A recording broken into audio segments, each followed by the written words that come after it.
to give Gary his opportunity to ask questions.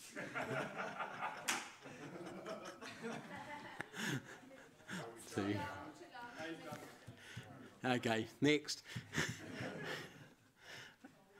Unfortunately, we haven't got a quorum.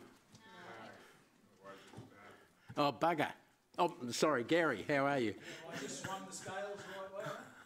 No, still short.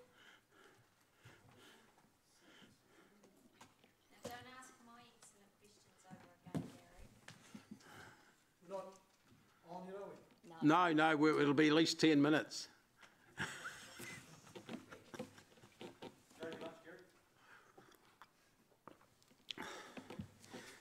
Waiting for Paula to come up in the disability lift. Oh, to get it short.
Okay, so we'll reopen the the Growth and Infrastructure Committee.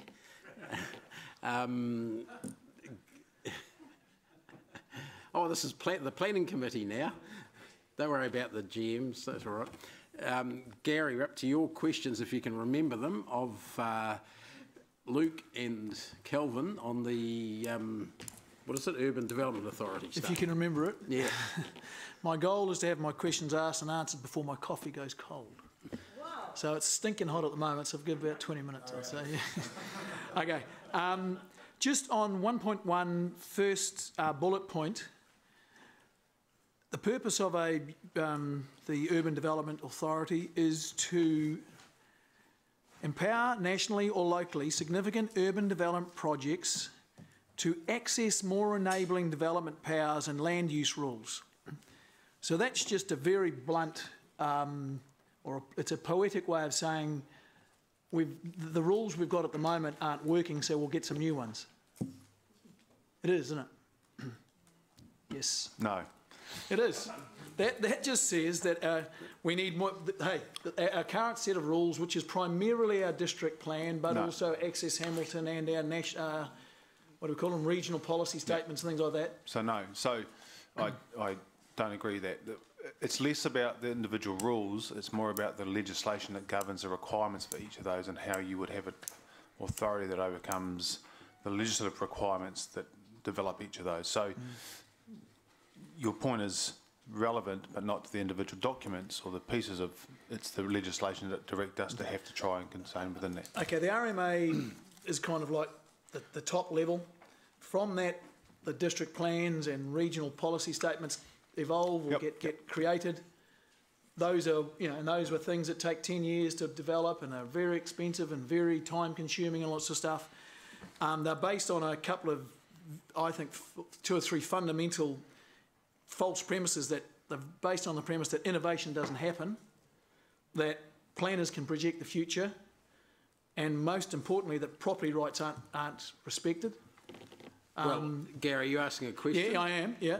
So to that extent, we have now got, we now have to do a sort of a run around the existing stuff, and we've done it already because that's exactly what the special housing agreement, and Angela was absolutely right, but she asked it in a different way, that the special housing agreements is an acknowledgement that our district plans and our policy statements are not fit for purpose, so we have to blow a hole into these things through this new legislation. We've got a CBD parking thing, plan, but Gary, I haven't heard the question yet. My concern is really fundamental, that we are ignoring the rule of law here. We have laws. Are we ignoring the rule of law? Sorry, we have laws or policies that we have set up. They don't work, and some people around this table are saying that they won't work for a long time, and now we're acknowledging that, and so we're trying to get these other tools to try and fix things up. I think, Gary, Councillor, your coffee's getting cold. Gary will be fine. And part of the discussion you want to be having is with Wellington, because it's not the documents that council have are formed through a process of negotiation with the community, and where you see that they may be overly restringent, there'll be some on the other side who see them as they'd like more restringent. So the documents you have are a result of the legislation. The UDA concept, and as we outlined, is at the moment just a proposal. There's nothing more than a proposal by government to see whether or not they would take it through the legislation. I should make that very clear again. So hence we are only submitting on the basis that, look, as a proposal, we'd like to see at a high level. But I think the points you're making, which are more ideological in view, are around how the UDA could overcome the different pieces of legislation that then require us to have those documents, whether you see them as overly restrictive or not. They are there, and we are, as staff, we are required to deliver them. You are, obviously, as governance, debate them, and community has an input either or on the view of the balance of it. But is it correct that the reason we have to resort to special housing agreements, have to resort to urban development authorities, is that and it's a freedom versus dictatorship type thing, ultimately. We have documents that just, even our district plan, as everyone knows... Gary, sorry, Gary, yeah, but hang on, this is a government legislation proposed that we're being asked to submit to, so you should be saying what you want changed in our submission, really, if you can try and pitch it that way. But there's a more fundamental problem here. There may be, but that's not this item. I mean, because we can talk about the government legislation or the conditions that they're imposing in that area or something like that in a submission, I guess, but we can't really talk about our district plan there because we're not submitting to our district plan. Yeah, but this is an acknowledgement that our district plan was faulty. That our district plan... it's probably an acknowledgement that all district plans are faulty. Yeah. Okay. So maybe, I'm just trying to direct it so that it helps them put in a submission or not. Okay. All right, 2.11. Could you explain that or expand upon that? Yeah, Councillor Mallett. So just to be clear, what the submission is in response to a discussion paper. So it's a discussion paper that may or may not lead into the formation of draft legislation. So we're going to have other opportunities to comment depending on whether or not the existing government is re-elected and wants to continue with it, or some other government wants to continue with this as a concept. What the discussion paper isn't very clear around what would qualify for a UDA. Sorry, Luke, that's the proposals 15 to 20 are from the discussion document. So when this came out, we circulated a copy of this to all elected members, right, earlier on. So as you can see, it's a short read and a very interesting one. And there are a number of proposals in here of which this submission responds to. right? So proposals 15 to 20 are, as you'd imagine, proposals 15 to 20 are out of a total of nearly 200. And what we're saying is it would be very helpful for MIMBI to be much clearer in any future discussion paper and or legislation to outline what would actually qualify for a UDA area, either be by the scale of the project or what parts of the country they're thinking this could apply to. Okay, thank you. On 2.3.1, it talks about proposal 48 and can have regard to the development plan when reviewing their own plans and policy statements. So there's two lots of legislation or plans or documents there. What are they? What are we talking about? So the UDA proposal, that proposal 48, is talking about, but prior to a UDA executing any work, Say that again? prior to a UDA being able to execute any works, it has to come up with a development plan. So let's say hypothetically, So it has to come up with its own district plan. Just a little version of a district plan, a mini-me district plan. Just a development plan of an area. So if you're redeveloping, say, under the CCDP, we talk about Victoria North of the CBD over time becoming more mixed residential in use.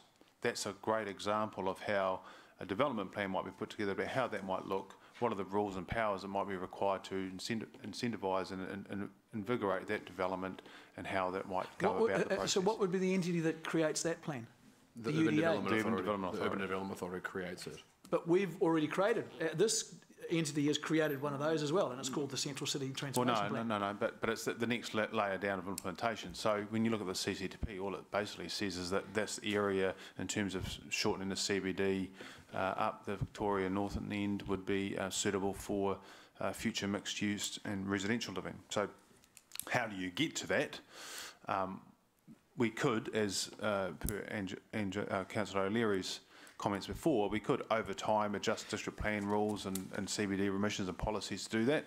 That will take time and quite a lot of time. If we felt that the market was there and the proposals were there to do that faster, quicker, overcome numbers of areas of legislation, you could put a proposal together, seek for a UDA to be formed with specific powers that the government would agree to, and then a development plan would be put in place.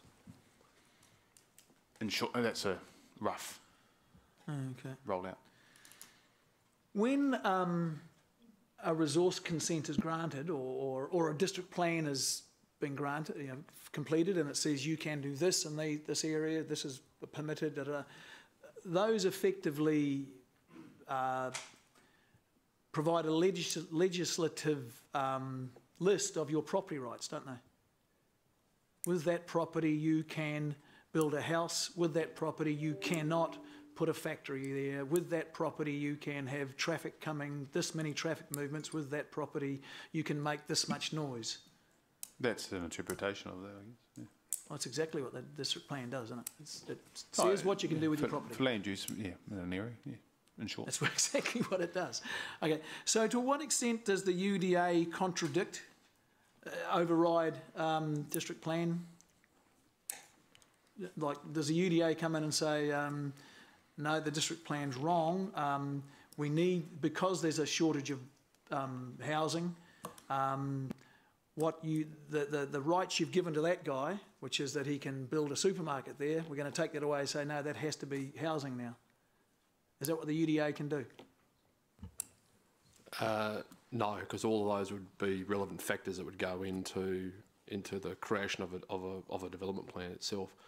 So hang on. Don't forget, we're starting with a district plan.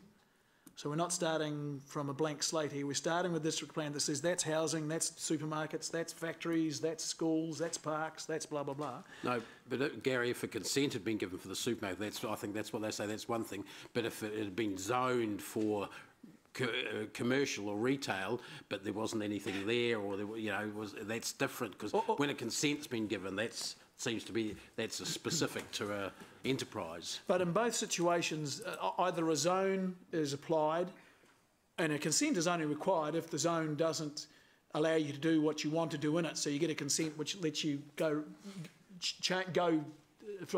diverge from the what's permitted, eh? The only reason anyone ever goes for a resource consent is because they can't get it as of right. You'd be mad to go for a resource consent any other way, it's a waste of time. Yes, a resource consent. A resource consent is a way to, without painting, without trying to jaundice things, get around the district plan. No, resources are a mechanism which allows you to differ from the district plan.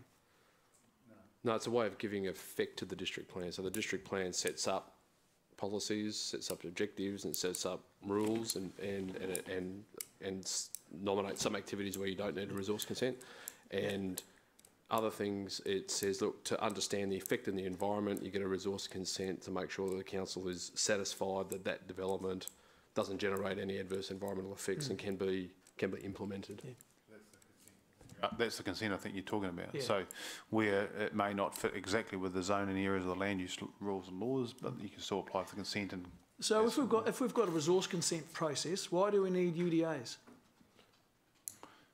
Because UDA is prior to the resource consent process. The UDA is around the whole development planning of, and it may be redevelopment of existing, or it may be But you're just talking in new. terms of scale now, aren't you? You're just saying big things. So Yes. the UDA does bigger things than a resource consent. Correct. Yeah, it's not at that level. So a UDA is just a rezoning.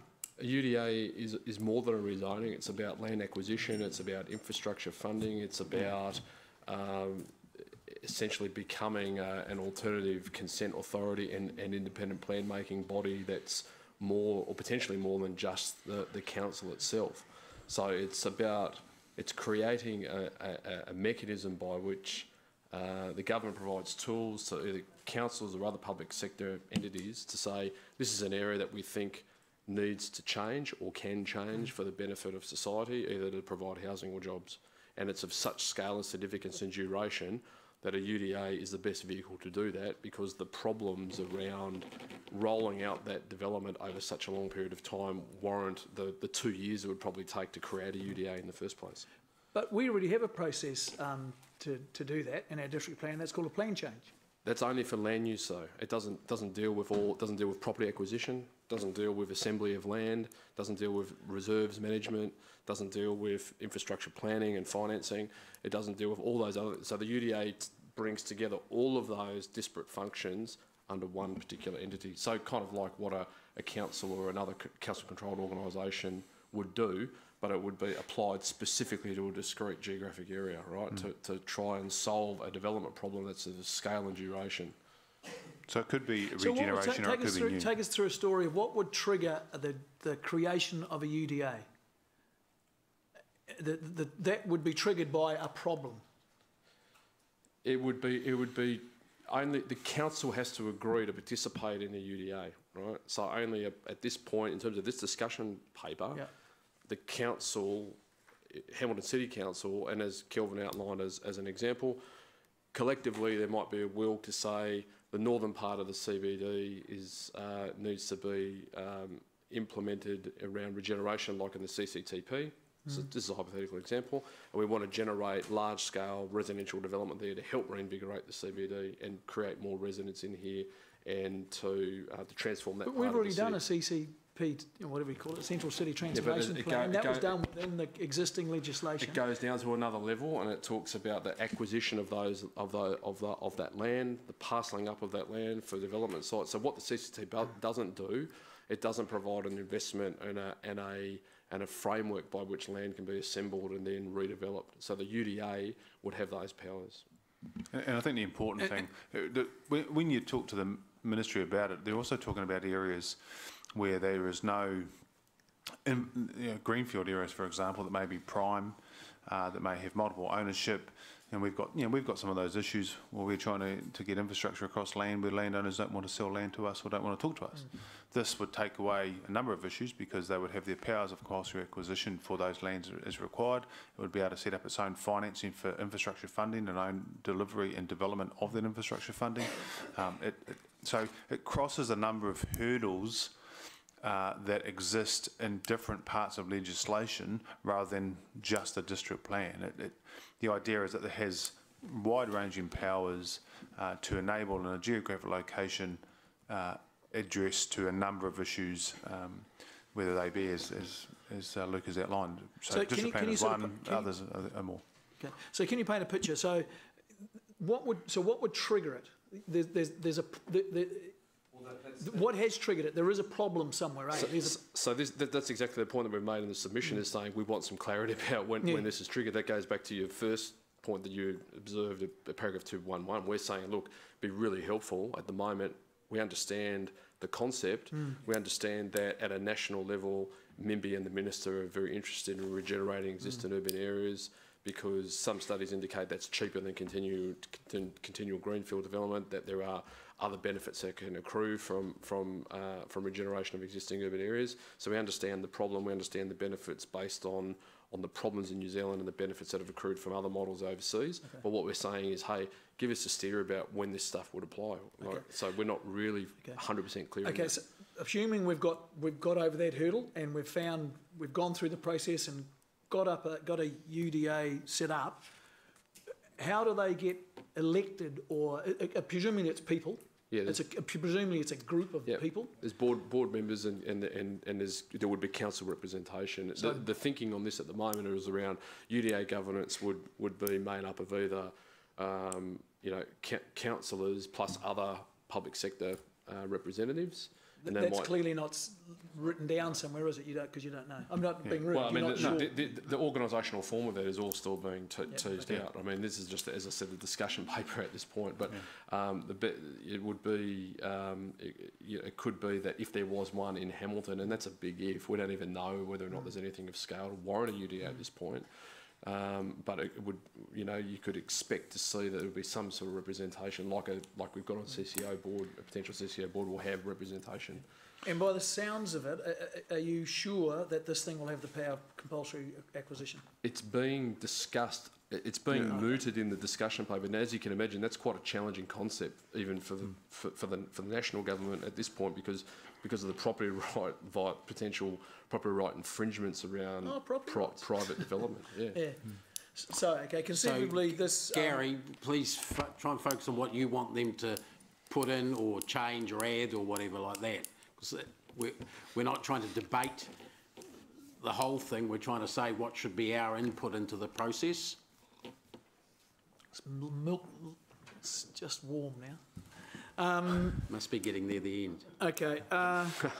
All right, so the process at the moment is we're just submitting back to the government on our concerns, Just on the, sorry, just to interrupt, but it's just on the discussion document piece itself, and the concept is that they'll take those consultation from the document, they'll take all the feedback from across the country, from local authorities and others, and then from that we imagine, and we don't know whether they will, but they may then start to begin drafting another document that may have a bit more detail, or they may come back with some draft legislation, and then if that's the case, it would move through a committee process. Okay, so have we clearly asked in here, and I've read most of it, but I may have missed it, have we clearly said in here where this thing sits in the hierarchy of decision making, like who's subservient and who's superior?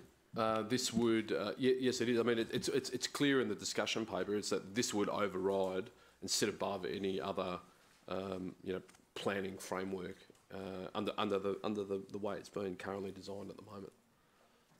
Okay, and and I'm sorry I haven't seen anything about it. What is our position with regard to private property rights? And by specifically, I'm meaning the right to compulsory acquisition, because I understand the Resource Management Act has very limited and tightly controlled conditions before you could compulsory acquire private property. I haven't... Well, the introductory paragraph 1.1, in the last sentence of that first paragraph, HCC broadly understands the purpose and is broadly supportive of the intent. So I suppose you could argue that the intention, as outlined in the discussion document, about the minister having any future minister having the ability to compulsorily acquire land is broadly supported in here on the basis that we need to see more of the detail. But Councillor, we haven't, to your point, we haven't specifically said compulsory acquisition of land where we stand on that. Yeah. So again... Okay, because you might have to help me here because the RMA has quite clear conditions as to when you can do when a compulsory acquisition is permitted. Public Works Act or Public Works Act. Public Works It's a Act. Public Works Act, beg your pardon, yeah, okay. Did their paper have those conditions under which, because it sounds like it's way broader ability to compulsory acquire. They talk about some modifications to the Public Works Act as part of this discussion document. So, and that's talking about subtle changes that enable. So, Public Works Act, it's more about what constitute the public work. And at the moment, we know that it's generally for trunk and linear infrastructure and things like that. And this is mooting that in any draft legislation, there's a possibility they might put out in draft legislation or another discussion document, as Gilman's outlined, something else to broaden that definition for urban development. I think, And Councillor, so- maybe, and if can I it's- just be helpful? I think maybe to your point about that, we should probably add a point that we would like to understand what the developments around property rights are going to be. Okay, So that, I think that's a fair call. Specifically We haven't- with regard to, amongst other things, with regard to compulsory acquisition. Correct, and I think that's a good call out in terms of a specific issue that we'd like them to be clearer on in their next phase of the And so process. presumably if you compulsory acquire something, someone's got to have some money to buy it. Yes, so that's covered within different proposals around the ability to raise finance and under the UDA. So again, it's the catch-all of powers that don't currently exist for any one authority on its own at the moment. So is it clear how the UDA gets the money to buy it? No. So all of that level of detail is still what we would be seeking to understand more of. What sort of thing would likely, how on earth would a UDA have a balance sheet and things like that, would it? Yep. Yeah. So it'd be run almost as a Like a CCO. yeah, It's the Owned closest by analogy. or co-owned. Again, ownership is something that there's a number of different proposals on.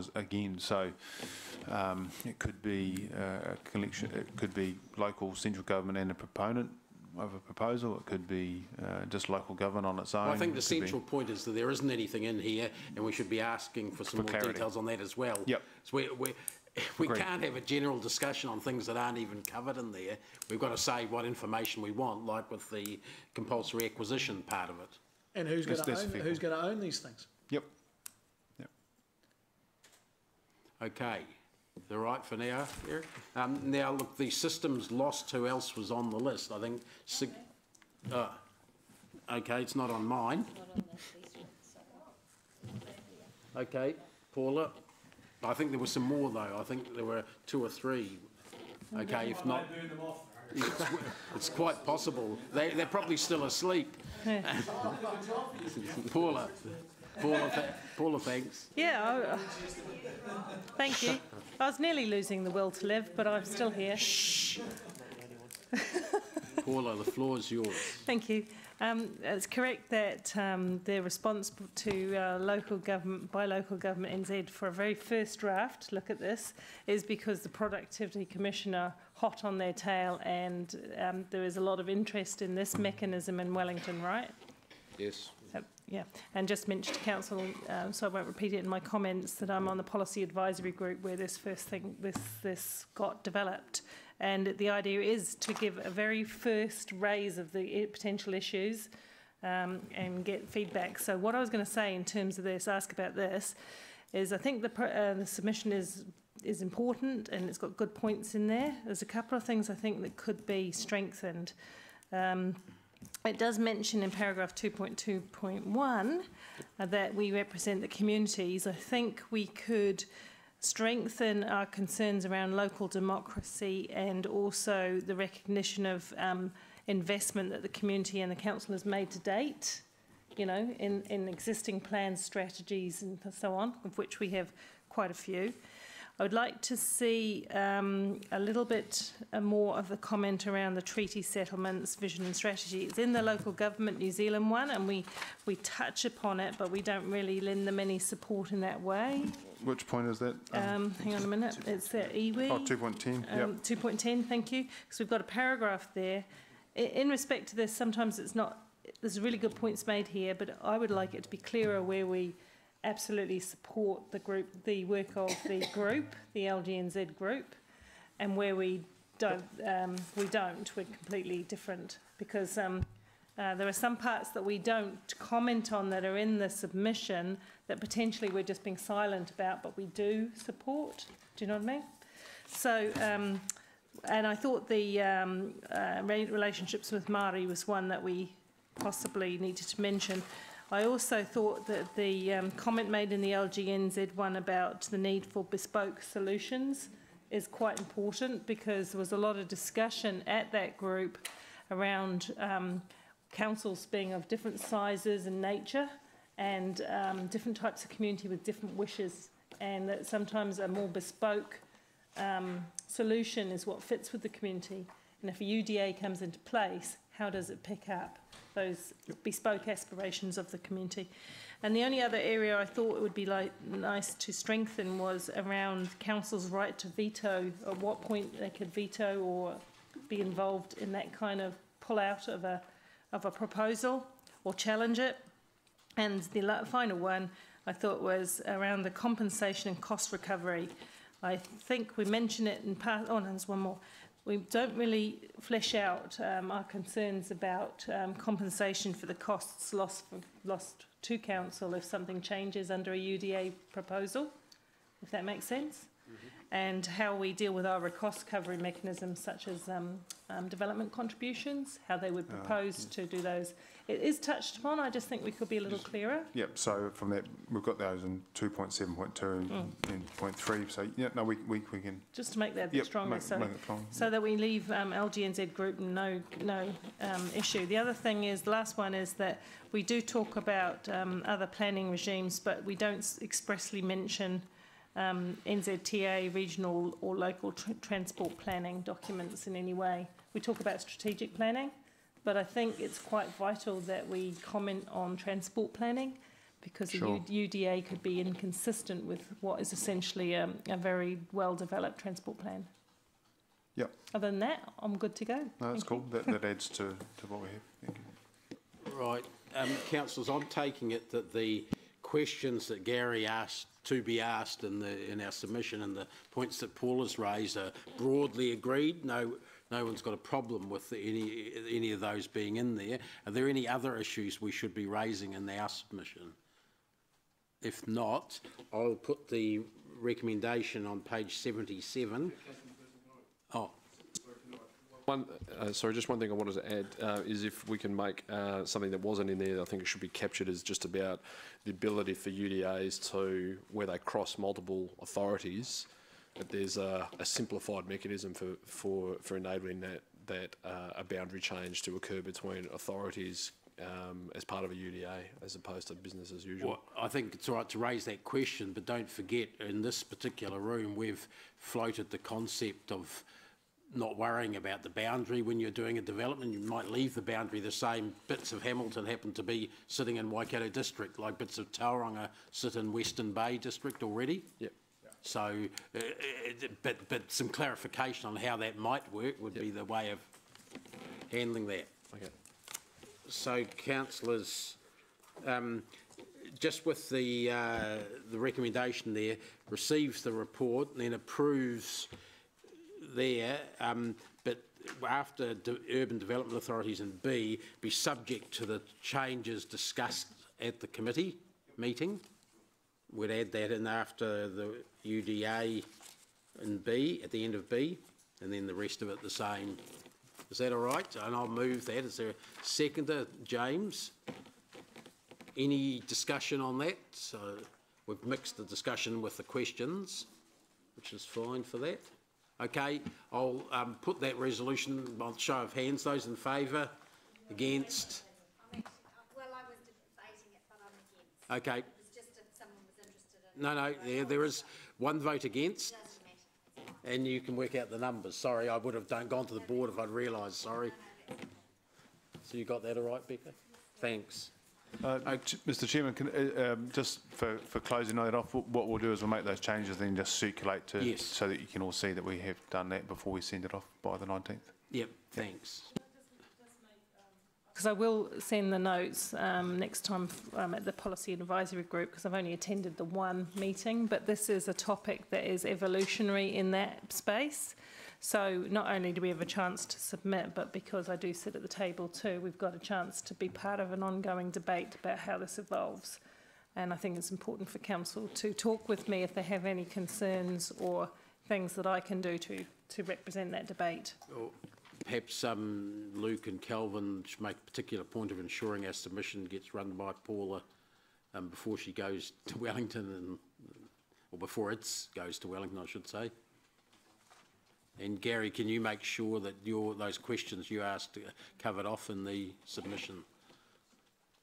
And yours, Angela, from before lunch, almost forgotten that. Okay.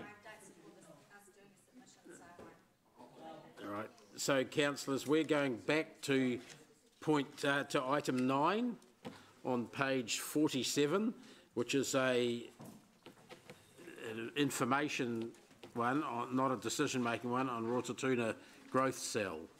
Page 47. And Alice is going to talk to us. I am. Thank you. And we're going to talk to her.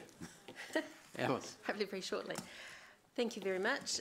This is the second of a group of reports that we're doing for you on the growth cells.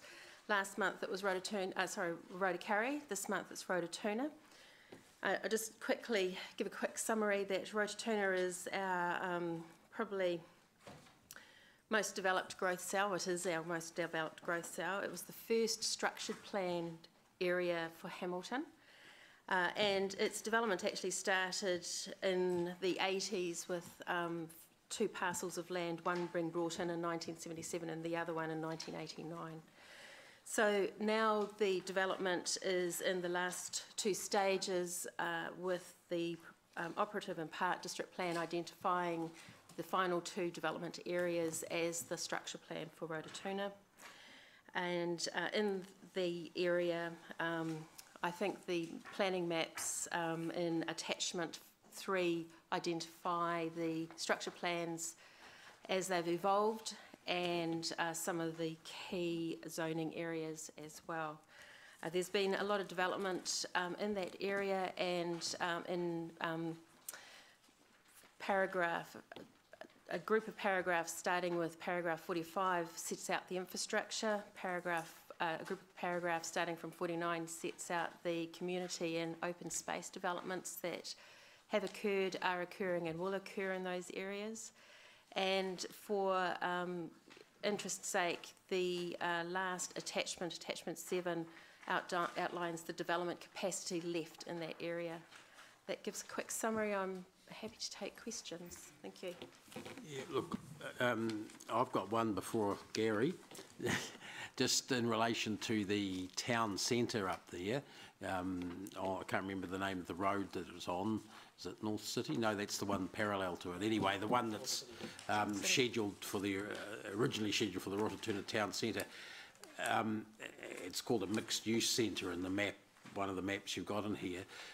How have we given thought to how the form of that, is it going to be like the unofficial Rototuna Town Centre that's grown like Topsy on the corner of Thomas and Hukanui Road, that was actually zoned residential to start with? I mean, are we allocating enough space? Is it going to be the same sort of thing with supermarkets? Are we anticipating it might grow a lot faster than we had originally thought back 12 years ago?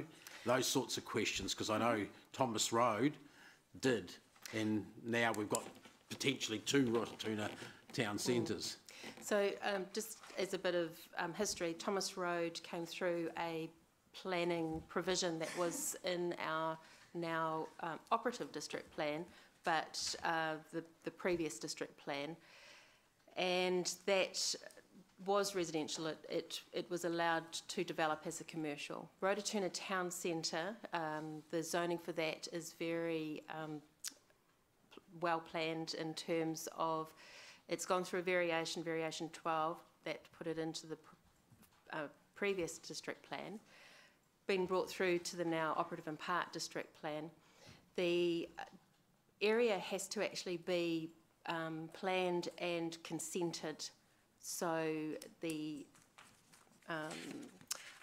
if you go to attachment 3, and the final page of attachment 3 actually identifies map D, which is the Rototuna Town Centre area as per the district plan. D, that's page 61. 61, sorry. So it's a well set out area. It identifies the key town centre area is the area identified in red, and that is identified for mixed use of residential, I should say retail and commercial. And then the orange area is identified for larger retail, such as a supermarket. That type of development came through into variation 12 of the proposed district plan in 2010, and it's now anchored again into the operative and part district plan. The Rototuna Town Centre area also encompasses the community facility areas and large sports park area. And if you can see also that there are 2 public schools and a private school in close proximity too. So the area has also got planned roading, and the development of the Rototuna Town Centre, as I said, has to be consented. So the actual detail, it comes through a consenting process that's anchored through the district plan. Yeah, but my question was, how does this relate to the other Rototuna Town Centre? Have we thought about that in terms of not just pictures on a map sort of thing in reality, and is this big enough? Knowing what happened up at the other one where there was no red and no orange at all, it was all residential, all blue, when we originally wrote it up, and pretty soon afterwards it became in practice red. I'm just wondering whether our plan is up to date with what's actually been happening in these sorts of growth areas. I feel it is. The plan has taken into consideration previous planning provisions that allowed Thomas Road. The whole process of the district plan review that we've been through identifies the different hierarchies in terms of retail and business activities. The development of the Rototuna Town Centre and the size and scale of that in provision of both retail, business and light industrial, as well as mixed use in terms of different densities of residential, has all been worked through with regards to its sustainability and its long-term ability to support and allow to be supported by the growing population out there.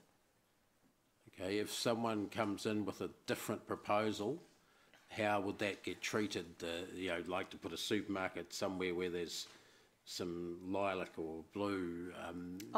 That would be a non-complying activity. It's identified in the plan where specific activities are anticipated. If someone wishes to do an activity outside of that anticipated area, it would be a non-complying resource consent. It would go through the consenting process. Okay, and most of those have been granted in Hamilton in recent years, haven't they? For supermarkets, by way of example. Well, it depends on the supermarkets that I am aware of that have been through consents in recent years have been, but that you have to look at the case by case in terms of the underlying zoning of the sites that those supermarkets were on. Yeah, okay. I guess probably the last question, what sort of monitoring as this stuff starts to come on stream is council going to do? It might be a question to Kelvin, you know, this committee, elected members as opposed to staff receiving applications. Are we going to be kept up to date with any changed thinking in this area? So there's 2 lots of monitoring. So the planning guidance team do their monitoring of conditions of consent, and then the policy side, we are moving into monitoring of the district plan as well. So those indicators and the results of those will be, I understand, reported back. And the monitoring of the district plan will allow us to test everyone's thinking long term in terms of the provisions of the district plan, and then whether or not changes need to occur. Okay, thanks. So we've got Gary next, thanks. Thank you. Alice, just to be very clear, is that the Rototuna Town Centre there? That is the core of the town centre. So that includes, as I said, the business area. It will also include where the aquatic facility and the library and the square are indicated. Is that a wheat field now? Presently, it was. Or maize or something? Yes. Oh, and it still is at the moment. I went out there the other day. Oh, didn't know if they'd harvested already, but yes, that's where it is. Oh, okay. Next to the Christian school. Yep, okay. Thank you. On paragraph 44, there are some quite big numbers, hectares and carry on. Just to make sure, so I've got a sort of the scale of this thing. 44 bullet point, the first bullet point, 260 hectares of general residential zoned land, allowing for sites over 400 square metres. So I think a hectare is 10,000 square metres. It is. I would it assume is. so, yes. So 260 times 10,000 is 2.6 million square metres. Right. Divided by 400 square metres would suggest 6,500 houses. I mean, that's a very rough and ready, and Andrew's shaking his head already. Yes, because you have to take into consideration topography, roads, open space. Okay, so so what is this? How many? Okay, put in the roads. Yes, so if you go to Appendix 7, it gives trees you... as well. Give us the We're not page having numbers, trees out please, there. Al. Sorry, page 75. Alice, are we having trees out there? I hope there'll be a few for God's trees. sakes. Have we learned nothing? Sorry, what page are you at? 75. Scott, yeah. Okay, so just short-circuiting that, what is the expectation of the number of homes that will be able to be built? So I've just done a rough and ready thing. 4,053. How much? It says that at top right, attachment 7, page 75. That's why she asked us to go there, because it wasn't rule of thumb, it was quite exact. Where is it? Sorry. Don't forget the 53. Oh, 4,053, is that the That's number? right. Yeah. So Okay. I think if we go back to paragraph 44 and still looking at attachment 7 on page 75, you'll notice that there's a lot of, between the dotted areas, there's a lot of white. Yep. And that's already in part the eastern side of the Resolution Drive. There's a white area that goes up to Gordington Road. That's already developed residential, 400 to 600 square metre sites in there. That's already there. And then if you go to the western side between Resolution and the river, that area shown as white, that is nearly completed in terms of your standard general residential. So those areas, in addition to the expected development in the green, orange and red, is roughly where we're talking in terms of both the general residential and the medium density. Okay, so sorry, I missed, the 4,053 is inclusive of the medium residential, is it? Oh, look, it's okay. We're now getting down to smallish. Yes. I was just trying to get some sort of gauge of how many more people and how many houses and that are going to be out there.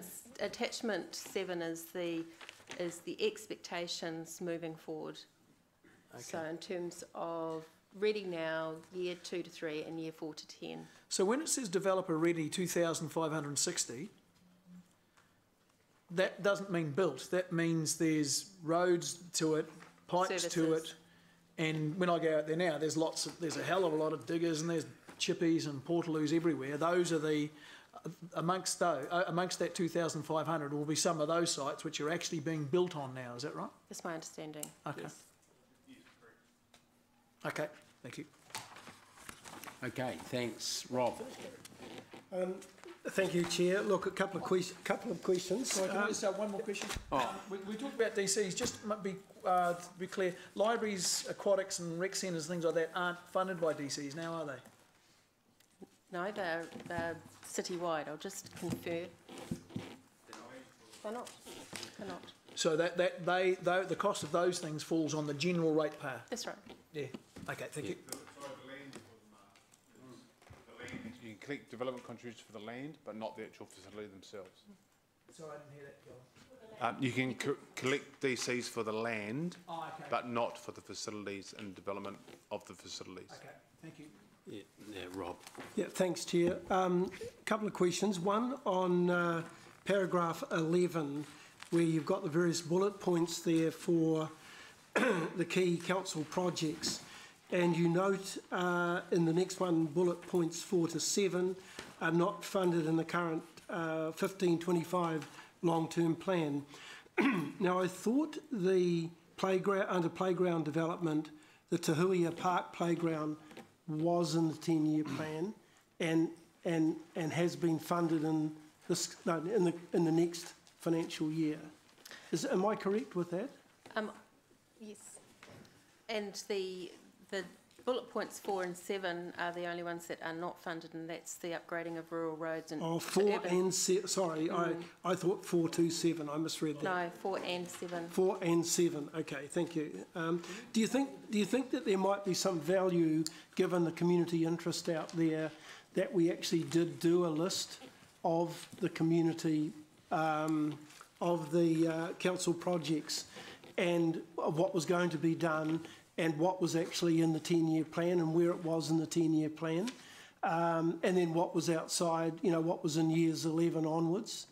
I know that there's a lot of interest there, and the reason I know that is that Councillor Mark and I attended a couple of weeks ago the North East Community Hub AGM, and certainly there's growing activism in that group, not only within that group, but the fact that they're joining up with Huntington and so forth, because they quite rightly feel as if their area has grown quite significantly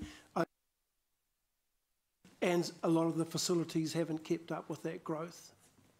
So my question is, do you think there's some value in doing a list to show what is on the drawing board and when it's likely that those projects will be rolled out? So, Chair, if I could ask Helen Puckett to answer that because of the nature of the question. Yeah, thank you. So, yes, we're very aware of the interest in Rototuna. So these are the items that we're going to be bringing to you as part of the 10-year plan briefings. So they will be very much a part of those discussions. Okay. But Rob's asking for something that could be used right now if he went to another meeting out there, I guess. Yeah, I guess even... What could he say to the community there, this is what's in the current plan, etc.? Yes, we can provide that. Yeah, and certainly in the upcoming LTP briefings, under the growth work stream, we're also including all of the community-based work. So when we talk about growth, we will also be including, for example, the requirements for a community open space infrastructure that relate to different growth cells, to have that discussion. So if I take that a step further, do you think there's some value now in that lead up to the long-term plan discussions that we set up and start a community plan with Rototuna so that we can with them identify the priorities? Because I know that we've got, and they know that we haven't got an open checkbook. But I think if in a working group with council and with the community up there, whether we could identify what their wishes are and then prioritise those with some sort of timeline, that way we would perhaps be rolling out what they believe or what that group believes is the most important, because I think there's a little bit of feeling about the recreation funding, which I think was a really good move on the part of council. But a group of them perhaps thought that, you know, maybe the swimming pool or maybe the library sort of had a bit more priority than the recreation fund, recreation facility funding. So it's really an attempt to try and work in with them so that they help us, tell us what those priorities are. I think there are a number of things that you'll want to consider. So in terms of having that list and bringing those items to you. So for example, if you've got a land purchase for an aquatic facility at the town centre, which is in the current structure plan, then but then you need to look at that also in the context of, you know, aquatic facilities in the city and in the region. So there's quite a lot of conversation to have or discussion to have around that, certainly involving the community at some point. I think it's worth you having the conversation to start with and then putting that plan together, you know, for that wider consultation. We do undertake consultation as part of the work that we do, for example, with the sports parks, you know, working with the community there around Rototuna Sports Park and the schools, etc., in terms of developing a concept plan. So it's always built in, and obviously it will be as part of the LTP. But I do think it's worth having that conversation first. Do you think a community plan might be a formalised way? It will bring in, I know there's a group up north, a group of older residents who are quite keen on it. Is that why Mark and you related so well to them? No, more me than Mark, I think, who are quite keen on a leisure park too, which is something that presumably we could roll out without it costing millions and millions of dollars too, and would satisfy. Yeah. Quickly jump in here. There was a willingness, well, there wasn't a complete opposition either to some form of community funding, it wasn't there, in talking with these people, and would that change our priorities if they were willing to really get off the chuff and fundraise? Perhaps I could also throw in here that when we have the LTP briefing discussions, tomorrow being the first one, and then in a couple of weeks, that's also a good topic to come up there. And I take it what you're saying is let's have the community involved in that process, not just councillors and staff.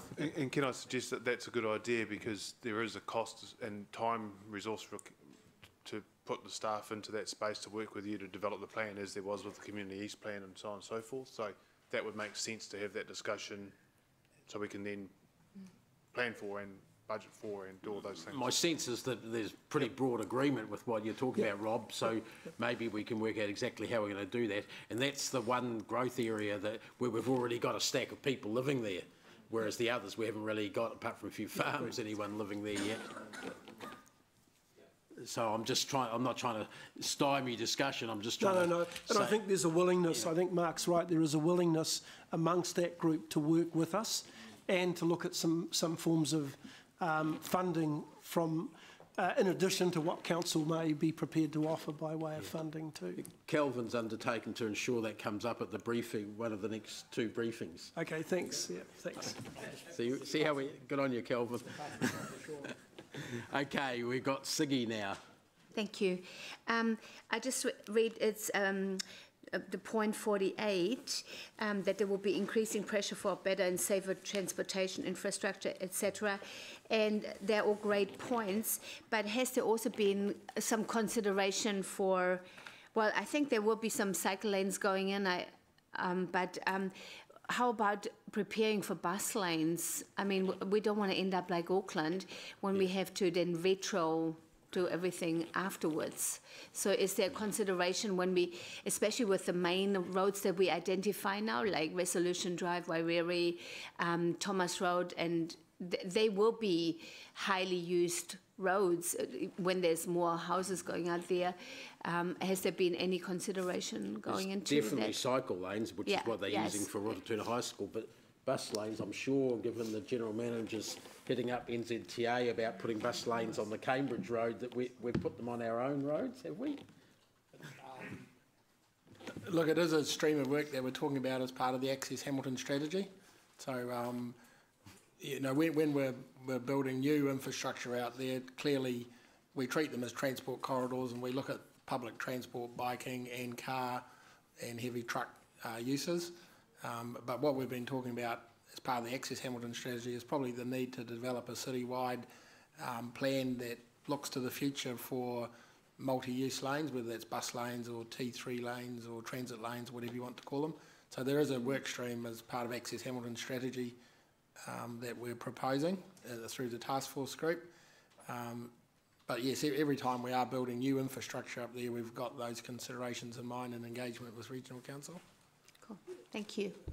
And you could probably get the list of the roads that are looked at as transport corridors rather than residential streets from staff. Well, I know I've seen some of them in the past. Yep. And I would have thought if there's a desire to get some community engagement going over the things you've been talking about, the transport would invariably come up in that as well, and the infrastructure as well. So probably be a forum that you can talk about a lot of things, not just parks and libraries and swimming pools. Some of the more important things that engineers do. I could also add, in terms of the structure plan, it's quite clear the cycle and walkways that are identified and the roading hierarchy, and so every subdivision has to take into consideration and be guided by the structure plans. So that's another area that we can have that dialogue. One of the things, Alice, that's come up in that area in the past is that we may have, for instance, required developers to put in bus parking, bus stopping bays and other bus infrastructure, but the Regional Council hasn't necessarily provided the buses for several years, which has sometimes meant that people have had no choice when they move into an area until it's about half or three-quarters full to have a car or an electric bike like Mark. But how early is the Regional Council transport people involved in that side of things? So as part of the preparation of Variation 12 in 2010, the Regional Council was consulted with regards to bus routes and that sort of thing. The structure plan identifies specific bus routes at that point in time. We, in terms of Chris's team and Andrew Parsons' team, and Jason Harrison's team, they talk to the Regional Council with regards to developments. There's good dialogue with the Regional Council with bus routes, and I understand, in terms of the conversations I've had or been party to as part of the Rototuna Town Centre, that the Regional Council is looking ahead more quickly than they had previously with regards to routes, and then understanding how more faster they need to get those routes on, and they've been doing that, in my understanding. Thanks, Alice. Any other questions, councillors? Probably one last one. It says, I think the implication in your attachment 7 is that it's full up, those 4,000 odd houses in 10 years. Am I reading that right?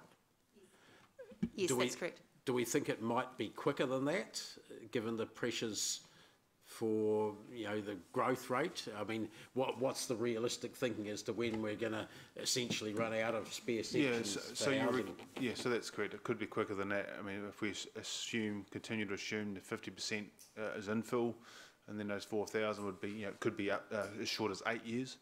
There's always a range given the forecasting, but let's take a conservative view and say it would be 8 years, hence the reason, again, why the HIF becomes important to us and opening new cells. Yes. Okay. Yep.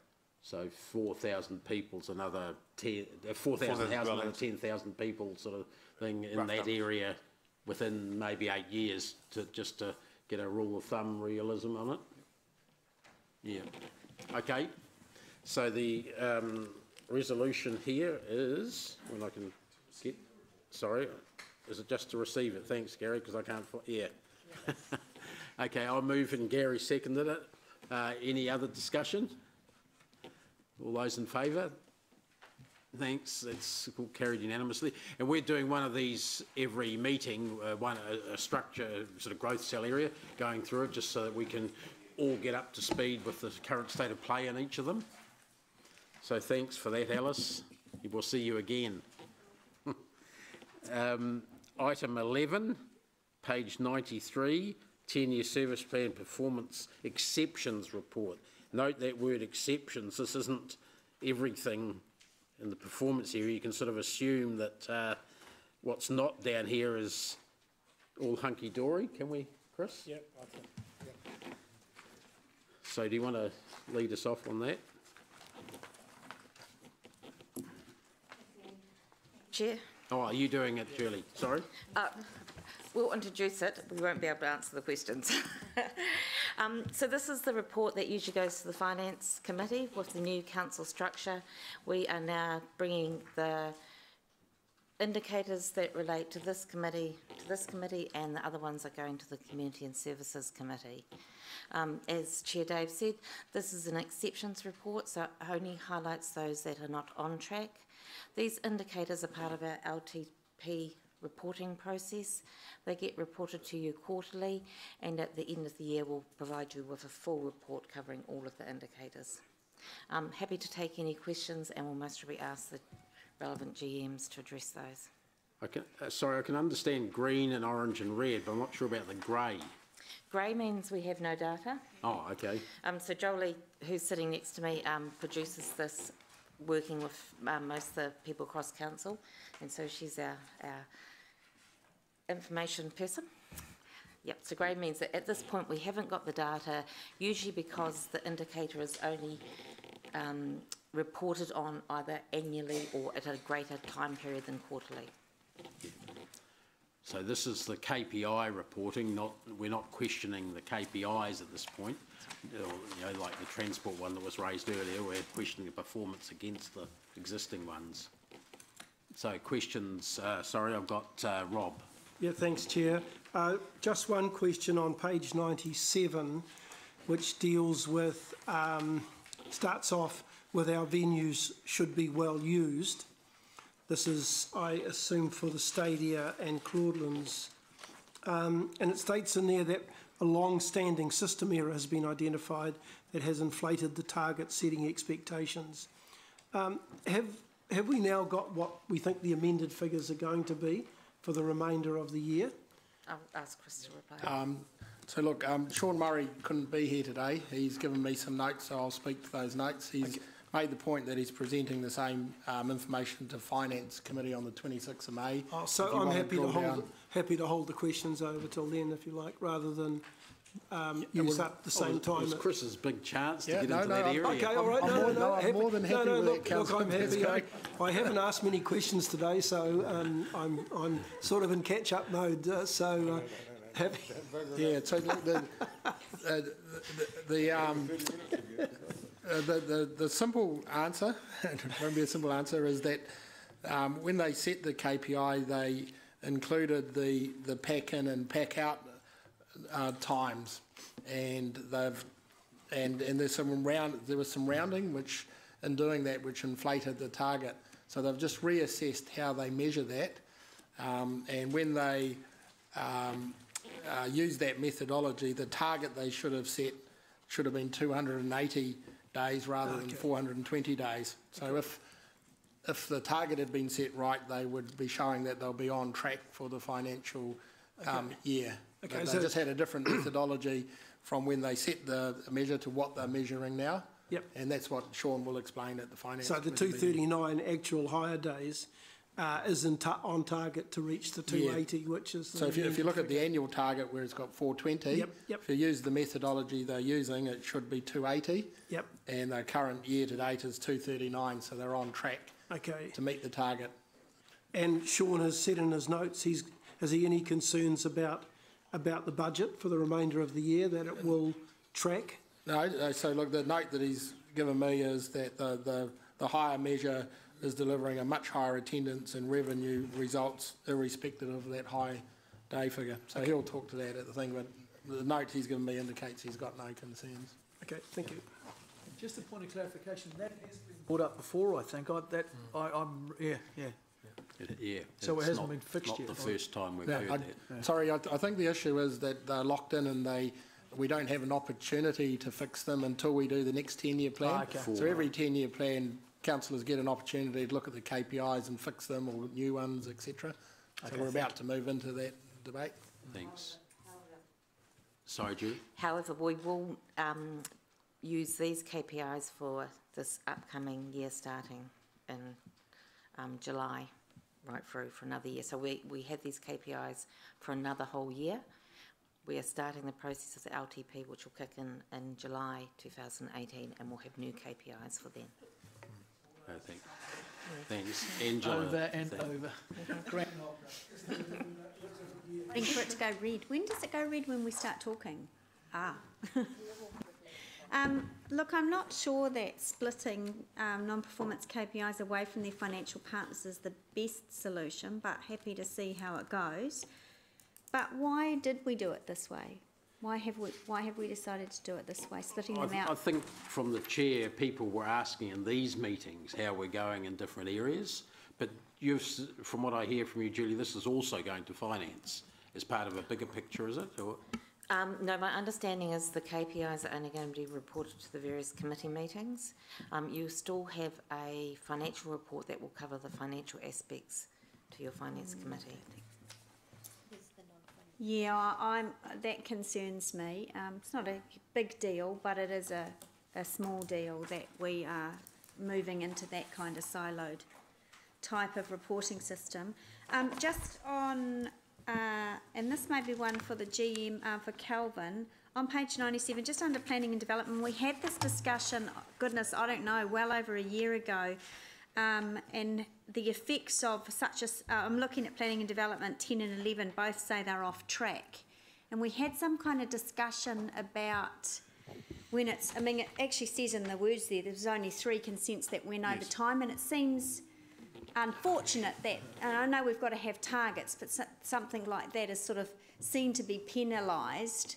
Yeah, yes, and that's simply because legislatively the requirement is to meet those days. So that's why the target is to meet those 100%. But we had the same discussion at the pre-meeting that it seems strange that we are off track when it's out of 1,200 different consents, we're 3 off. Exactly. But that is why the target is set at 100%, because legislatively that is where it's at. So we did suggest that they could nevertheless have an orange colour for something that was within 2% or 5% or something like that. That's right. And they can still call it off track, but it's orange, not off track red. Yes. Yeah, something like that. Yeah. Because it is crazy that we're having to do it black or white. Yeah, no, I agree. And just through you, Mr. Chair, on page 98, the safety things. There's one action needed for response to graffiti, excessive noise and dog control. And then the other 2 response to the same actually. Just a comment that the safety review of the safety plan that the Mayor is setting up through Paula's committee on the 16th will obviously staff will pick those up in that review as well.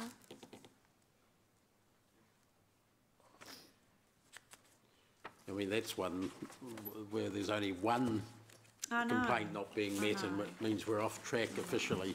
Yeah. And that is one that we can actually have. I guess if you took that measure, the government would be off track on pretty much everything. So just on that, who's the most senior GM in the room? Is it Chris?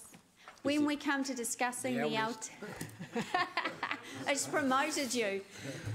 When we come to discussing the LTP and going through those levels of service, this is something that we can look at in conjunction with that, can't we? Because I've never been a huge fan of some of the very blunt way that we measure things, and we're asking our organisation and our staff to, live up to some silly expectations at times. So we're going to be looking.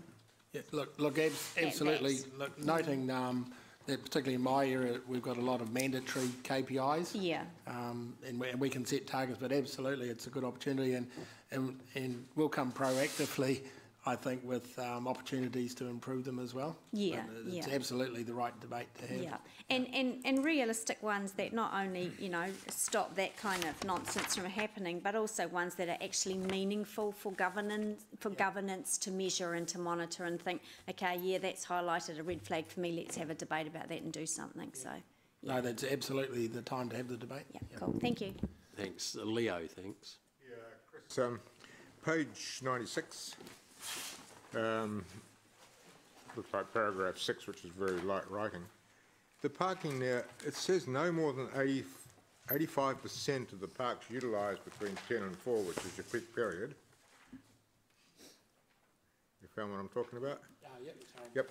And I notice there's no data there for the last quarter, but in quarter 2 you've got 70%. Does that mean that 70% of our car parks are utilised between 10 and 4? Correct. Okay. So what we have is at the moment we have a number plate recognition survey, and that's why there's no data for some quarters. We just do it twice a year. So it's going around and measuring the occupancy of and the average result is about 70%. Remembering within that there will be zones like Barton Street where the occupancy is higher, and Harwood Street will be lower. So the average in what we've assigned to the CBD is 70%. So would that mean then that we've still got 30% capacity, which we're not using within the city? That's correct, and so we're talking about this in the parking task force, and the optimum is 85, and what can we do to do that? So remembering, just once again, the statement that if you're prepared to walk, there's lots of car parks, but outside Barton Street, it's probably over 85% at the moment. Okay. Interesting, eh? Paula, thanks. Did identify some of my questions around the reliance on the statistical measure versus the another form of progress, although it does sort of alert you without the whole story, without the whole reason alongside it, but some of the reasons you've now given to me. But when do the next set of KPIs get set for this? These service performance expectations. So our next set of so these KPIs are for our current 10-year plan, which runs through to June 2018, and we set our new KPIs for our next 10-year plan from 2018 onwards. We, as part of our 10-year plan process that we are commencing with you tomorrow, later on this year, we will be coming back to you with to do some work with you around setting those KPIs. Okay, cool. But unfortunately, they don't kick in until the 2018 year. Right. And if one of these was well off beam, you couldn't do anything in the end, you have to do it through the LTP? That's right. Unfortunately, it's one of those glitches in the Local Government Act that if you want to change a KPI like this, it's effectively an amendment to your LTP. But there's nothing wrong with us having commentary or even other column on what we think is the sensible solution that we've discovered part way through, and here's how we're performing against that, maybe as a commentary. Yes, we can certainly do that. Yeah, I like that idea, because I was immediately looking, as you do, looking for the red and then you're drawn to the statistical measurement, but really what's most relevant is the reasons sitting behind the story. And those, they're sort of encapsulated somewhat in the comments, but not well enough, obviously, because otherwise people wouldn't have asked the questions they have today. And I do think, like, for example, one of the ones I had that wasn't asked was the parking ones that have been answered. Roads would be adequately maintained, and it's off track, but only by 0.8%, right? But I presume that was a level of service issue rather than or several hundred metres of seal, or what was it exactly? It's hard to tell. Yeah, so that's an interesting one that we do want to have a close look at, because what we've nominated, back 3 years is how much of our road we're going to resurface, and so we could go and meet that target, but we'll be spending money just to meet a KPI. So it's a strange KPI that we've ended up with, which is driving us to, a length of sealing rather than do we need to do the sealing. So we've taken the approach to just do the work that we need to do, and it happens to fall under the 5.5%, so it's showing off track. So yeah, and of course we're looking at the moment is that an appropriate KPI to put up? It's not an output really or customer level. It's a productivity rate which will change depending on the condition of the road. Well, that's right, and given that we had a very convoluted conversation about levels of service and pavement this afternoon, that is around setting appropriate level of service, isn't it, and then getting on with it, not being too rigorous that you haven't got any flexibility within there as well. So at the heart of that one is demonstrating that we're maintaining and looking after our roads, and road resurfacing is about waterproofing. So as soon as you get water into a road, they deteriorate really quickly. So this is a measure that would have come through from central government and NZTA to making sure that we're adequately sealing our roads so we don't have long-term damage if the waterproofing goes. Cool. Oh, well, I look forward to the conversation soon. Thank you. Thanks. Jeff, thanks.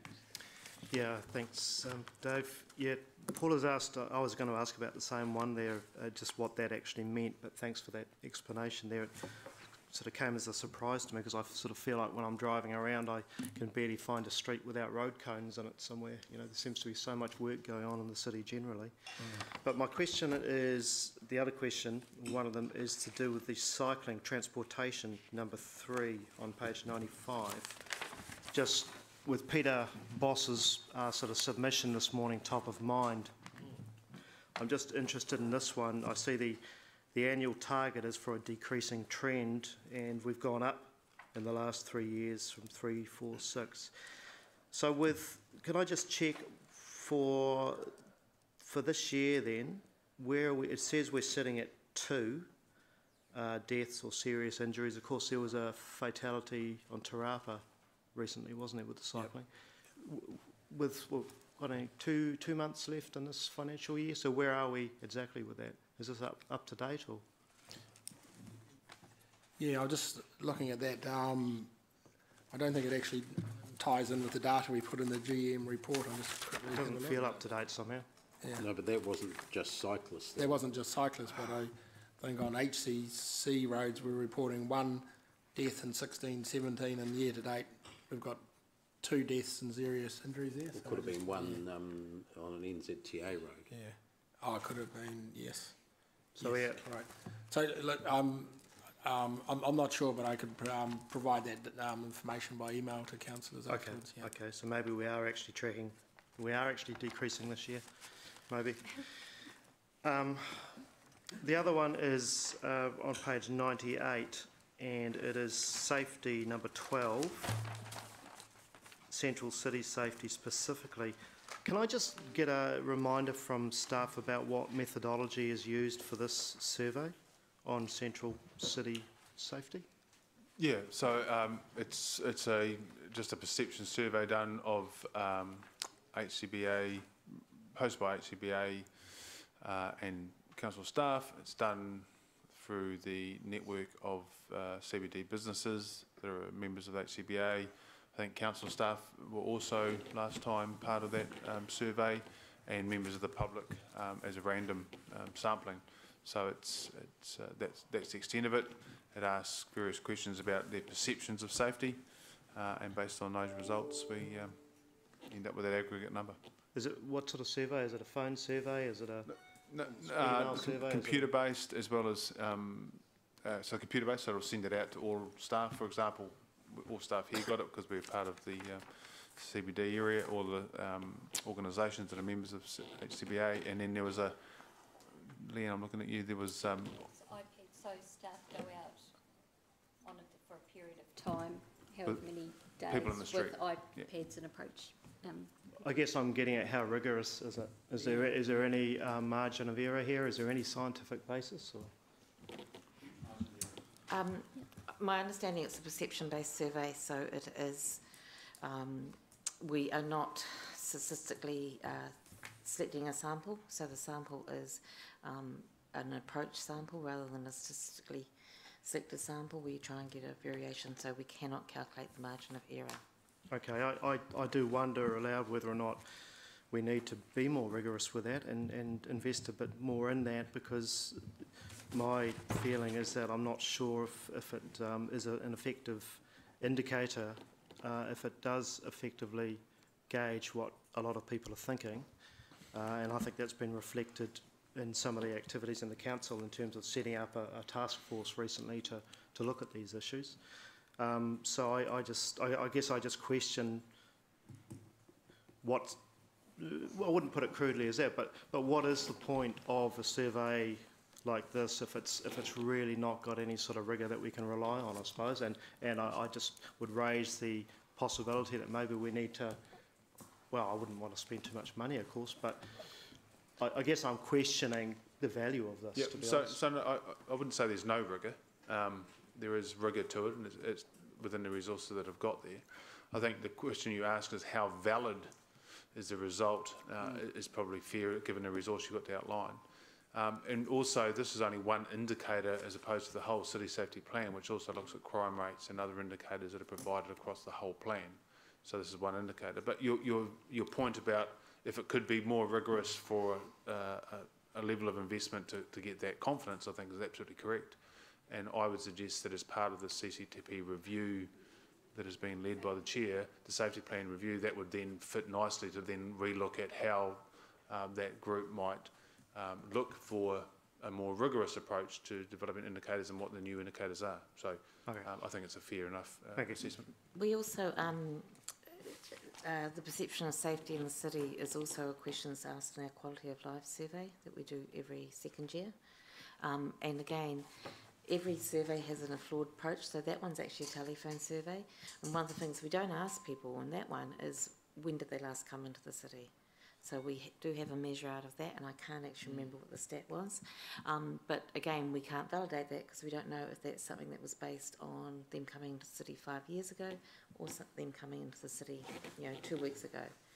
So, yeah, so just to support what Calvin said, it would be good to look on that. Thank you. Thank you. Thanks, Mark. Just to drill down into that just a tiny bit deeper. So this is, effectively, all this is telling us is if people feel safe, not whether they are safe. So it's kind of asking a cyclist who's been killed on the road if he feels dead or not. Right, okay.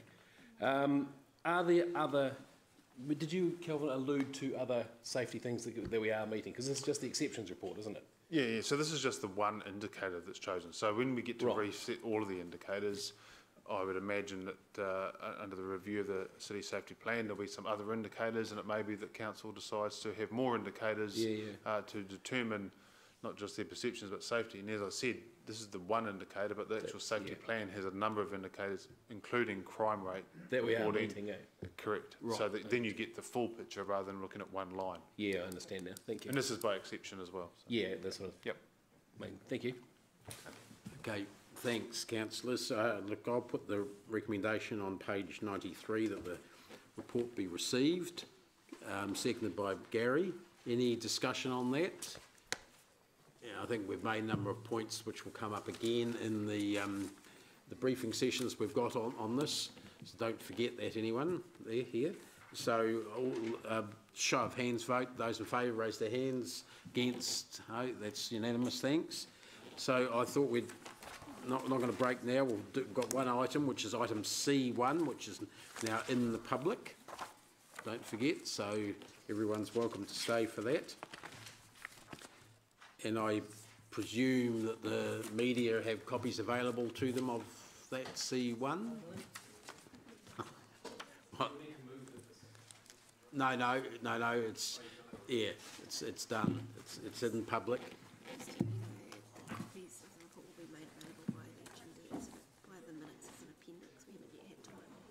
Okay. Can't we give them 2 copies? How can we give them to them now? Sorry? Yeah. No, I realise that. Yeah. So the media are going to be given a hard copy at the moment because this is public, guys. So you can say anything you like within reason. Okay, Greg, yeah, I know that. I heard that. I'm going to give Greg a chance to open it up first. Okay, Greg. Good afternoon, councillors.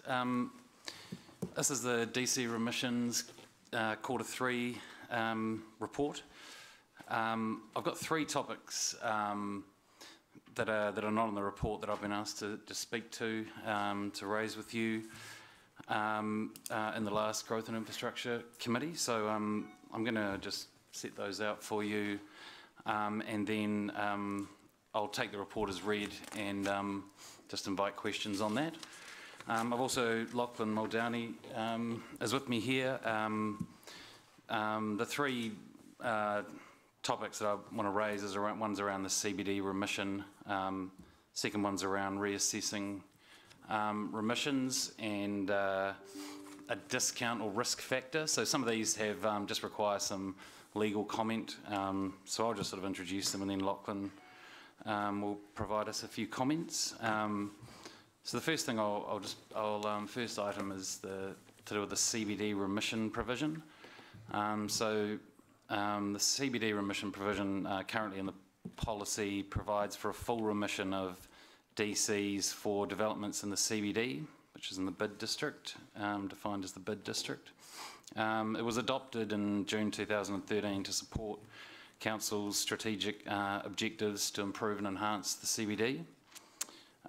Since it was introduced, Council has remitted $2.14 million in DCs. It's consistent with the Central City Transformation Plan, which Council currently works towards. It provides benefit to developers and the vibrancy of the CBD. I think it's safe to say. However, it is difficult to quantify, and I think that's one of the questions we had last time. It also involves significantly less process for developers. There are some criteria which need to be met, and those have been met in every case to date. And yeah, I'll just pass to Lachlan to comment. Actually, sorry, I've made a mistake. Just to continue on, the question really, I guess that was some background, was around removing the CBD provision, so effectively pay DCs in the CBD as the rest of the infill area does. So the Mayor at the last committee meeting asked me to address this. The DC policy can be amended by council resolution at any time, or through the DC policy review process, for which is currently planning is underway. My recommendation from a staff perspective is that it is dealt through this policy review process. The policy review process is substantive and would allow us to undertake some robust analysis around cost and benefits, and also use public consultation alongside the LTP. And yeah, so that's the short of it. And Lachlan, yeah, would you like to add some comments to that? Thanks, Greg. Well, the only comment I'll make at this stage, unless there are questions for me, is that I just wanted to endorse Greg's comment that the CBD remission process is one which represents a policy position that Council took when it established its development contributions policy 3 years ago, and it is a policy position that you are entitled to shift on. So if this Council considers that the remission for CBD development is, for whatever reason, no longer considered appropriate, it's entirely open to you to make a policy shift. If you want to make a policy shift on this issue, you will need to undertake public consultation. You won't need necessarily a special consultative procedure to do so, but there will need to be some level of consultation which meets your obligations under Section 82 of the LGA. So it's available for you to make a policy shift on if you wish to. It just requires touching the right members of the community who are affected by this decision. Yeah. So, councillors, just be aware we're not actually discussing a potential policy shift today, other than the process that we might want to follow to do that if that's what we want.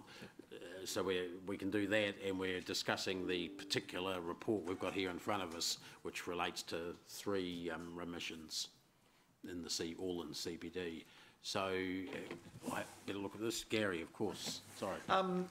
So it would be appropriate to bring, if someone was of a mind to challenge or do some more work on this, would this be an annual plan thing or a 10-year plan thing, or is it related to, is it a standalone type policy that, I mean, I suppose it can be, like all our policies, can be addressed at any time, can't it? If it was going to be an annual plan, it would have to have been done by now to get into the finances for that.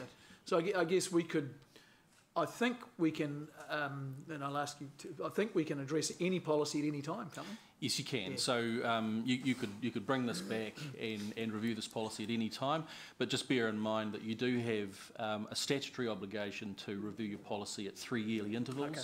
This policy, this development contribution policy, is due for review in 2017-18. So this time next year would be the time to, if you're looking at making policy shifts, bring them into a new policy at that time, if you want to stick with the 3 yearly comprehensive review. Is it something, and perhaps Greg, you might know this better than I would, is this something that would be normally come up in the 10-year plan review anyway? Yeah. This was landed in the 2012-22 LTP, so it was part of a substantial review, and yeah, I mean, we're comprehensively, looking at the provisions, and so that would be one of the obvious ones that would be properly looked at. Okay. So, Dave, is it necessary for us to signal we would like to have some work done, whether or not it's yay or nay to the thing, but we would like to know the figures and the outcome of changing it, all that sort of stuff, and that should come back, I suppose. The recommendation, I think from whatever point of view, standpoint you've got on it, it'd be worth asking for some work to be done, so there would be part B to the recommendation, requesting the staff. Well, I suggest, by the sounds of it, we're going to need to do it anyway. Sorry, Kel. So can I just reiterate the Chairman's point before? These were questions that were raised previously just about process and the recommendation, and hence the reason we're just bringing it forward to answer those questions now, because we just didn't know. But yes, the point being that whilst we are currently developing the DC new model, and when that is complete, then we would be doing a new review of the policy, and all of that would then be tied into your... So is there any need to do that, signal that in this recommendation now, or are you going to do that as a matter of course, where the work will come to us to say, look, the DC's contribution seems to be of value and it is generating growth, or it's not generating growth, and it's just the CBD getting a free ride off the rest of the rates? So my recommendation is that it would be as a matter of course, because we've spent the money to do the new model, then we'll review the policy in line with that. So I don't think we need to have a resolution for that, because that is part of the work right program. time frame to get into the LTP if there was a change? Yes, that's why we're doing it. I think you may recall we brought some money forward to get the development contribution model up and away, so that would be done in time to then meet. And remember, last year the review we did around the process and the cost allocations with the development community was all about trying to get it to the point where it could then be reviewed in line with the LTP. So Kelvin, we'll have a briefing coming up with Council, won't we? It's sort of the LTP package about on DCs. So should we bring that in as part of that? Yeah, when we're ready, I think that this is actually a good idea, because it is, as you know, Councillors Mallet and Pascoe, it's a complex beast.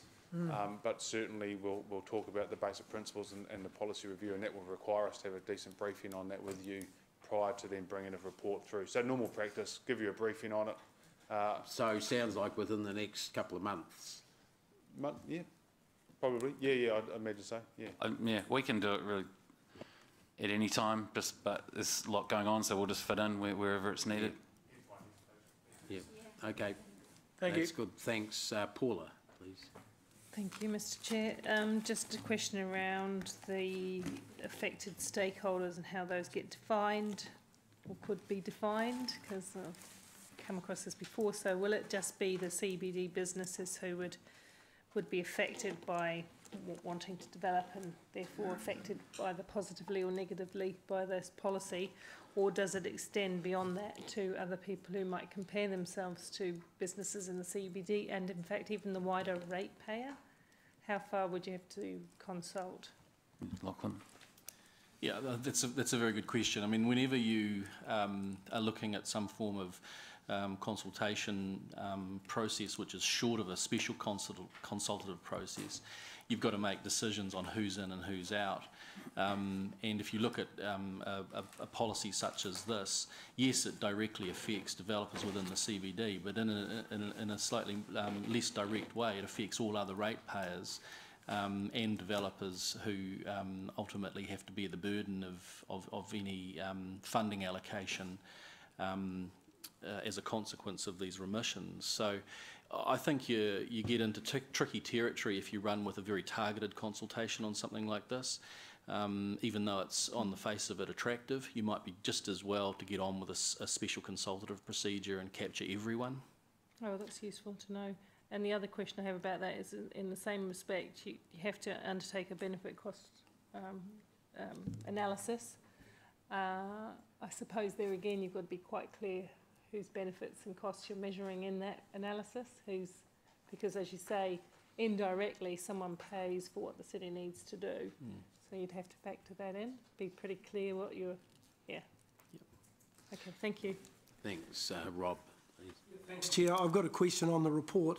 Just wondering, given the discussion that we've had to now and the future reports that we're likely to receive, I just sort of add, would it be a major task to just change the report to include the year-to-date remissions and the previous year's remissions, so we've got an idea as to what the quantum is that's involved, because we look at each of these quarterly reports in isolation, you know, and we're not sure. I mean, this one only adds, I mean, there's only one for $800. This one adds to about $380, but there may have been some which are well over $1 million in one quarter. So if we've got that running total, that would be useful just to give us an idea of the potential revenue that's involved with this current policy. Absolutely, we'll do that, bring that up as the next report. Yep. Okay. Year to date. And so, and you can do the previous year too at the same time? Yeah, we can do what the total is for the previous year, yeah. Previous year. Or year to date for the previous year, or Yep. what the total was for the previous year. So previous calendar year and year to date by Or quarter. previous financial year would be best, yeah. Previous financial year. Because these are all done in financial years, aren't they? Okay. Yep. No problem. Okay, that's great. Any other questions or comments on this? If not, the recommendation, remember it's going to come up for discussion anyway in the LTP round briefing session. Or sorry, yeah, there was just a couple of other questions that Lachlan was here to answer. There was one other issue around if we gave a remission, could we also... Sorry, if we gave a remission based on reduced... Can we claw it back if they haven't done what they said they were going to do? So we just thought we'd answer that one and then we're done. Sorry. Lachlan? Yes, the answer to that question is that the policy in its current form doesn't expressly provide for clawbacks on remissions. Now, there is language in the policy which talks about remissions being determined at the sole discretion of council. So there's an argument to say that you can, within that sole discretion, write any rules around a remission that you want. The problem with using that sort of language to then start to introduce concepts of clawback is that you're, in effect, I think you're starting to introduce policy type frameworks that are best embedded in the document itself to give the development community the certainty of knowing when a remission would be applied and in what circumstances. So for me, this one falls into that similar category as the CBD remission question as something that should be fully considered as part of your policy review process and, if appropriate, embedded in your next policy. So you're saying it'd be a bit dubious if, for instance, someone had mixed commercial residential, was going to build 200 units as part of that in a street in the CBD and only built 100, it'd be doubtful whether we had the justification to say we want half of it back, or... Well, I think that the policy at the moment doesn't provide for that kind of reassessment, and I would be concerned about reintroducing it as a condition of a remission without a policy basis for it. Having said that, I don't think it's necessarily a bad idea. I just think in terms of good practice, it should be something that is fully embedded in your policy. If you want to go down that track, bake it into your policy. So again, as I said, another topic for your policy review. So that can that be part of the briefing so that we can have a chew around about that aspect as well? Yeah, certainly. So we had a quick look at that from our discussion yesterday morning. We haven't seen evidence that we've had a case necessarily where we've got a remission and then demand has been more. So we haven't and I can't recall of one in my short time here. There was certainly a residential on Anglesey Street North where there was accusations that they built less units than they said they were going to. I don't know whether they'd got a remission, but one imagines they did. Yeah. Can I just clarify what we're... If we have a consent which attracts development contributions and then gets a remission, and then the consent changes, there's a variation to it, like they add, you know, a number of new units, or they put on some floor space of commercial or whatever, then that goes just as a due course goes through the development contributions process, and they will get charged DCs for whatever the increased amount is. The thing that we're talking about is where a development might be 1,000 square metres of industrial, has its waters impact assessment and transport assessment, but then a year later or some period of time later, it appears that even though the footprint's the same and the developments as it was described is actually generating more demand. So it's more subtle. Our process will capture any, you know, just normal course of business where we've put on more units than was it, you know, we've basically changed our plans. But other than that, yeah. Well, we can go into details of that at the briefing. That's what you just said. So say someone, we expected they got no development levies, we remitted that, but then we sort of expected there'd be 500 cars going there a day. They're in Wildly Plopper, it's 1,000 cars going there a day. So suddenly the demand is way greater than we thought. But our policy just remits that anyway, doesn't it? Even if they had told us they were going to have 1,000 cars a day, we would not have. Our policy says your development contributions are zero. So only in the CBD, which is only a small fraction. Sorry. Yep. Gotcha. Yeah. Okay. What was the other issue? Oh, that's covered. Okay. Well, back to the recommendation that the committee receive the report. I'll move that, seconded by Mark. Any discussion? If not, take that vote by hands. Those in favour, their hands. Against, it's carried unanimously too. And that's the end of the meeting. Thanks very much, everyone.